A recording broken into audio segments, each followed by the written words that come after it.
What do you make of this interview? He makes some very good points, but he also seems like defensive and angry. Extremely defensive, Matt, and it's because they're so tired now, 5.5+ years into this, of people saying the economy is not doing well. I think they're very... Within the administration, there has been a lot of frustration, particularly over the last 4 or 5 years, about corporate executives making comments about the administration being unfriendly to business. But I think the broader issue right now, and the reason, Matt, you said this is a wide-ranging interview. This interview was supposed to be about Africa with The Economist. The president himself spun it into the U.S. economy, and here's why. White House officials are desperate to make the domestic economic issue a primary issue going into November. They think they have a good story to tell here, as you just noted with the list that he kind of rolled off, and they're trying to break through. They haven't been able to yet, but they're trying at every occasion to break through. Well, and also he was pissed off, right? I mean, he was angry about some of the Economist covers that have taken on the White House. Yeah, particularly one that really stung the White House. I think it was a couple months ago, maybe 2 months ago. They have a jockey in red, white, and blue outfit riding a turtle, saying, "Has the U.S. lost its oomph?" I think that it was...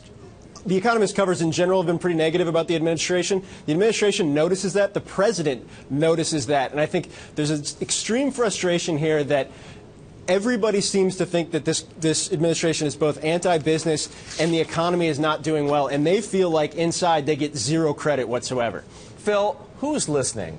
I think it's safe to say that the Economist editor-in-chief and the foreign editor sitting on Air Force One with the president are listening, but I quite honestly wonder whether anybody the president is trying to reach is listening to what he has to say.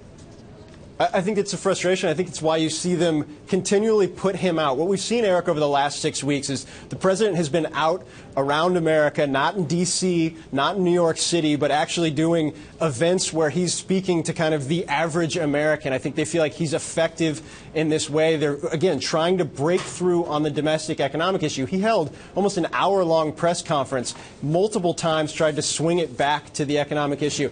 Interesting point, Eric, as they keep trying to do this. Something like 46% of Americans list an economic issue as the major concern going into this midterm election.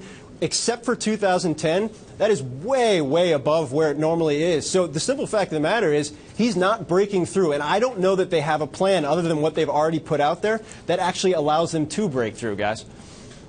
It's interesting they went out in The Economist. I mean, to your point of who's listening, it may not be the magazine of record for his constituents, although I think it's a fantastic magazine. Well, part of the problem is if somebody starts the interview with The Economist, I mean, if they read the way that it was published in The Economist, which I encourage everybody to do, but the truth of the matter is, if two-thirds of the way, you have to go two-thirds of the way through to get to the part on the U.S. economy, because that's when the president changed the topic.